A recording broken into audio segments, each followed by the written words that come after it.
we've talked a lot about what the SEC and Greg Sankey have discussed and a lot of the coaches and all this. And I figured let's go outside of the SEC, get a outside perspective for our buddy Spencer McLaughlin, host of Locked On College Football. He joins us now. And Spencer, man, it was a huge topic of debate all last week at SEC meetings in Destin. The Big 12 brought it up, Brett Yormark. A lot of folks very divided on this. I'll just ask you, where do you stand on the automatic, 4 auto bids for Big 10 and SEC and everybody else gets the rest, or the 5+11 model? Did you get one of the packets? I did not, no. Request one. Yeah, we'll see if they bring them to Media Days in Atlanta in July and see if we can grab one there. But I've seen a lot of discussion about this stuff like you have, and, guys who I think are really smart and have good ideas for college football. Joel Klatt and Josh Pate both came out strongly against the 5+11 format, which is essentially an extension of what we just had. Like, if you think about it in these terms, which you haven't really for the 12-team playoff, we have 5+7, right? That's what we currently have right now.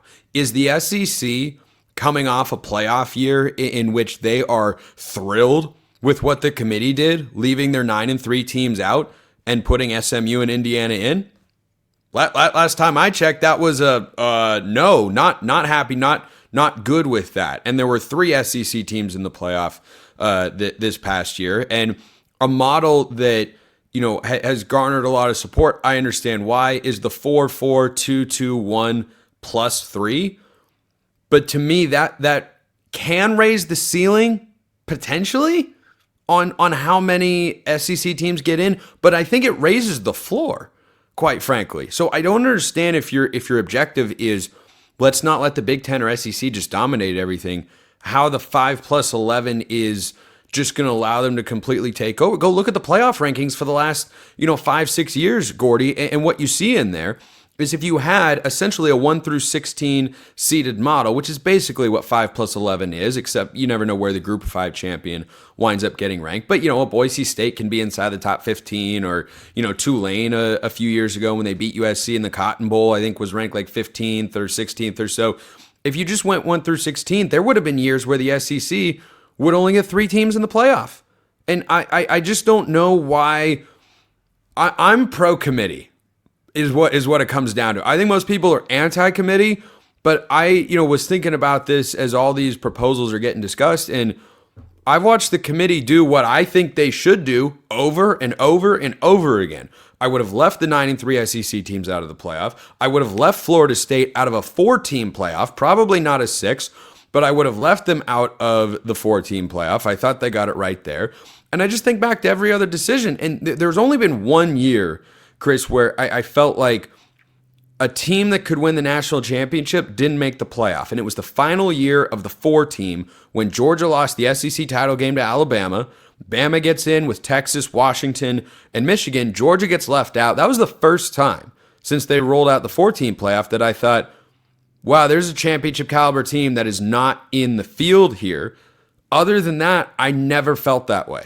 Because what we forget every offseason is that college football, when you play out, 12, 13 games, you get so much information that at the end of the year, yeah, that team might have a good record. They're not winning at all.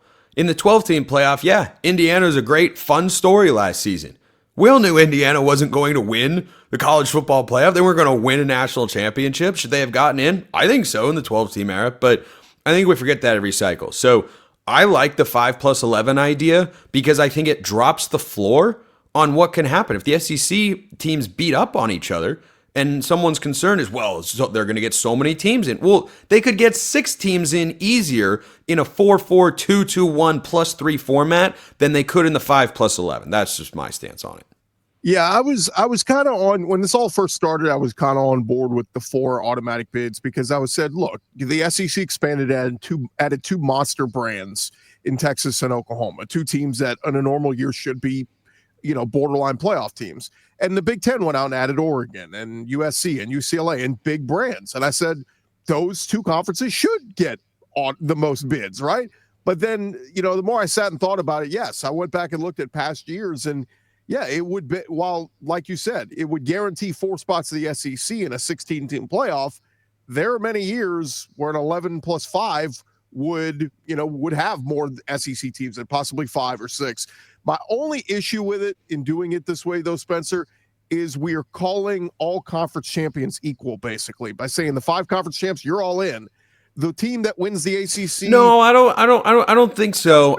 I think you're saying you get in, but there's no guarantee because we've gone to straight seeding after 1 year of realizing, oh, this is a bad idea, which we all saw from the outside. We're like, wait, this isn't right. Boise State and ASU are getting top 4 seeds, and Penn State's down. Like, what? How does that make sense? And of course, it worked out well for Penn State. But the recognition of the conference championship games, I think, is just a nod to make sure that those have the same level of urgency, and I'm okay with that. I want conference championship weekend to be exciting, to have something definitively on the line, like you had in the ACC title game this past year, where you knew SMU was probably in either way, but Clemson had to win in order to get in, and then they got that. I thought that was really good, and so I think that creates a good product. I don't think it treats them all the same because it doesn't guarantee any of the seeds, right? It guarantees you get in, but you could be the 15th or 16th seed. The SEC champ is not going to be, I don't think, ever put on the same footing unless it's an unbeaten Clemson or Florida State maybe, or Miami as the ACC champ.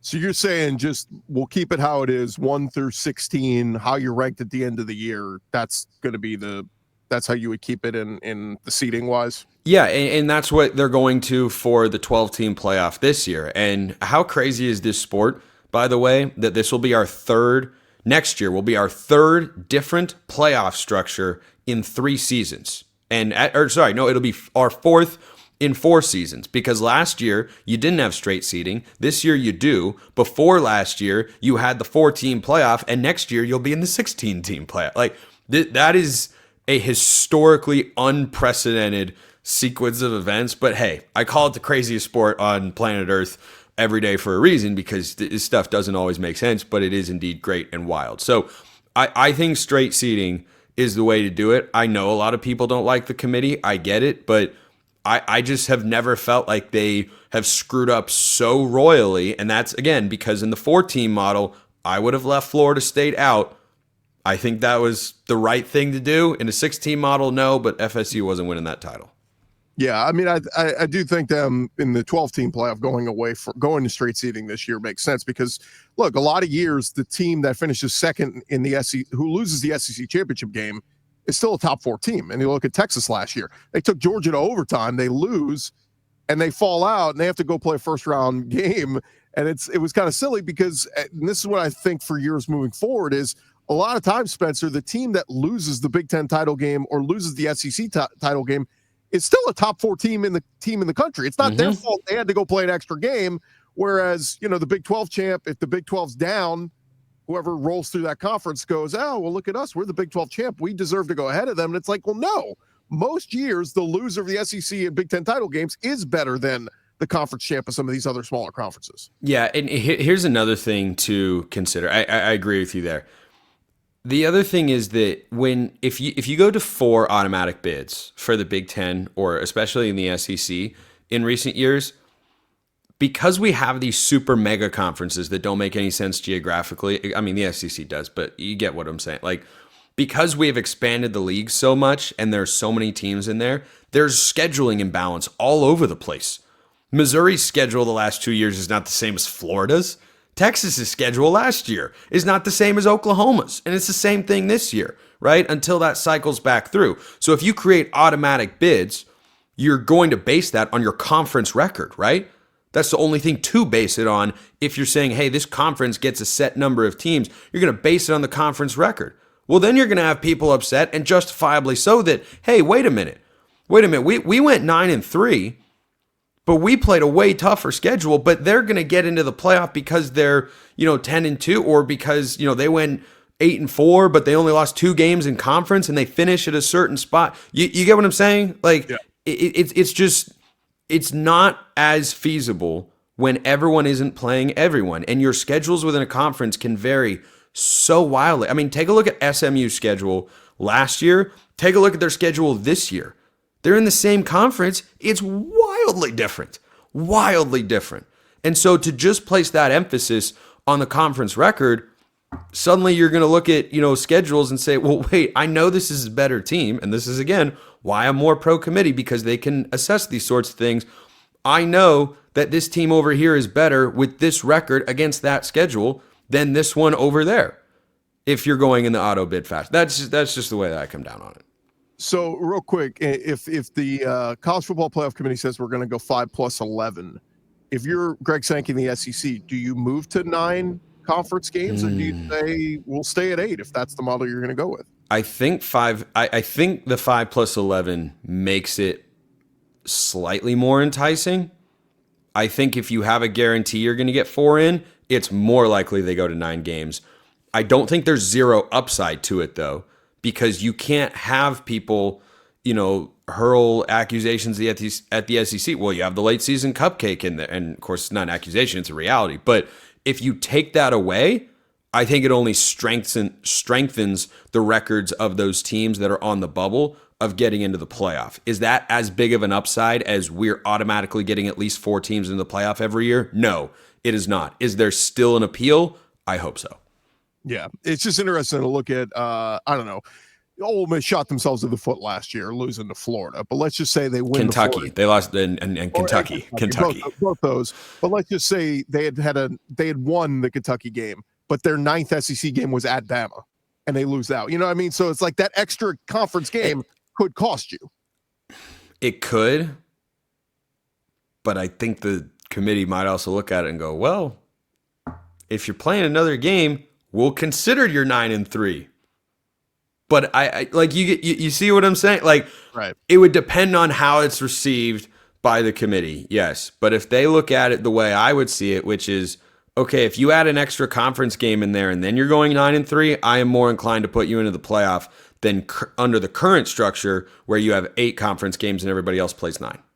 Well, right now the committee just goes, Michigan, you beat Bowling Green and Marshall and whoever, we'll put you in. So, teams should not be in charge of scheduling, Chris. I will beat that drum until it changes. Teams should not set their own schedules. You don't have the Yankees out there saying, yeah, we're going to pass on playing the Red Sox this year. We're going to play the Orioles who stink. We're going to play the White Sox 4 times. Like, that's not how it works.